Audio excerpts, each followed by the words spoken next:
2008 has seen some dramatic weather moments for Queensland.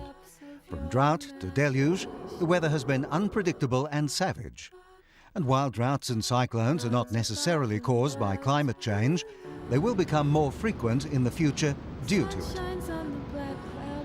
The other thing that's occurring is a shift in the extremes, so we can expect perhaps more frequent extreme droughts or extreme hot temperatures. That may happen with more extreme tropical cyclones or hurricanes in some parts of the Queensland coast. The patterns that might have occurred once every 50 years might be once every 10 years. So more shocks in the system. Years on, Innisfail is still feeling the devastating effects of Cyclone Larry. But Roger Stone from University of Southern Queensland predicts future cyclones will exceed anything we have ever known before.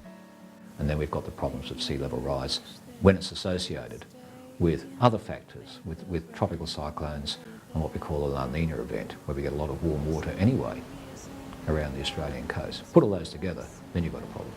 As we saw this year, areas can swing from drought to flood overnight. So we have to be prepared for these more extremes and this sort of sudden influx and sudden change. We might have a couple of years of drought and nothing much happening on the coast, and then suddenly it can all change and reverse.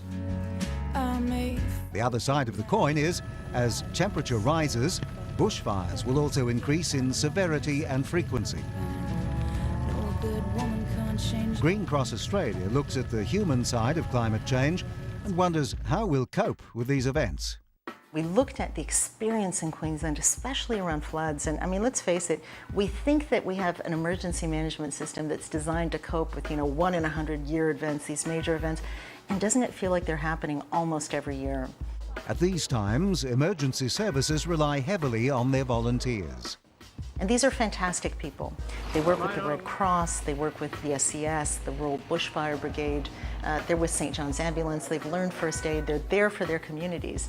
But they need to find a way, we need to find a way for young people, Gen X and Gen Y, to start playing their role when the emergencies hit. One of Green Cross Australia's main projects is aimed at getting the younger generation to volunteer.